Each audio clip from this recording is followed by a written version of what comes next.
Welcome back to the Lights Out podcast, bedtime stories for boys and girls around the world. Good evening, boys and girls. Are you ready for bed? Are you all snuggled up and ready for another Lights Out bedtime story? Good, because you're in for a treat tonight. That's right, because we have a set of books about the Large Family by Jill Murphy. And tonight's story is called A Quiet Night In. Once upon a time. "I want you to all go to bed early tonight," said Mrs. Large. "It's Daddy's birthday, and we're going to have a quiet night in." "Could we be there too?" asked Laura.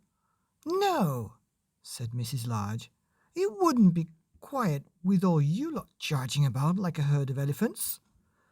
"But we are elephants," said Lester. "Smarty pants," said Mrs. Large. "Come on now, coats on, it's time for school."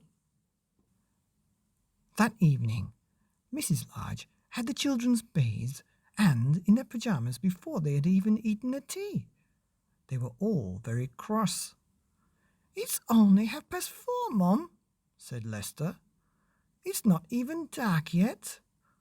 "It soon will be," said Mrs. Large grimly. After tea, the children set about making place cards and decorations for the dinner table. They all tidied up. Then Mrs. Large tidied up again.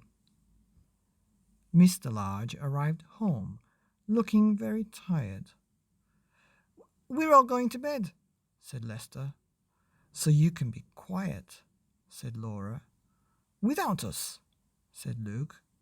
"Shh," said the baby. "Happy birthday," said Mrs. Large. "Come and see the table."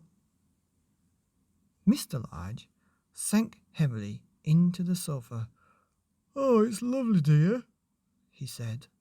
"But do you think we could just have our dinner in the trays in front of the TV? I'm feeling a bit tired." "Of course," said Mrs. Large. "It's your birthday. You can have whatever you want." "We'll help," said Luke. And so the children ran to the kitchen and brought 2 trays. "I'll set them," said Mrs. Large. "We don't want everything ending up on the floor." "Can we have a story before we go to bed?" asked Luke. "Please," said Lester. "Go on, Dad," said Laura. "Just one story," said the baby. "Oh, all right," said Mr. Large. "Just one, then." Lester chose a book, and they all cuddled up on the sofa. Mr. Large opened the book and began to read. "One day, Binky Bus drove out of the big garage. 'Hello,' he called to his friends, Mickey Milkfloat. 'I don't like that one,' said Laura. 'It's a boy's story.' 'Look,' said Mr. Large, 'if you're going to have to argue about it, you can all go straight to bed without any story at all.' And so they sat quietly and listened while Mr. Large read to them. And after a while, he stopped. "Go on, Daddy," said Luke. "What happened after he bumped into Danny Dustcart? Did they have a fight?" asked Lester. "Look," said Laura. "Daddy's asleep." "Shh," said the baby.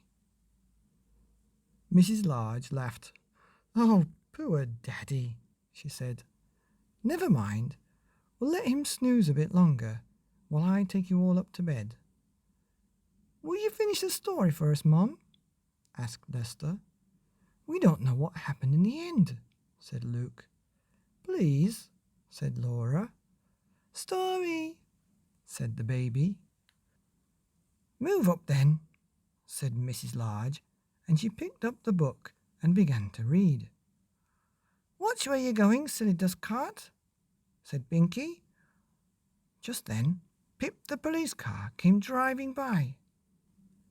After a while, Mrs. Large stopped reading. "What's that strange noise?" asked Lester.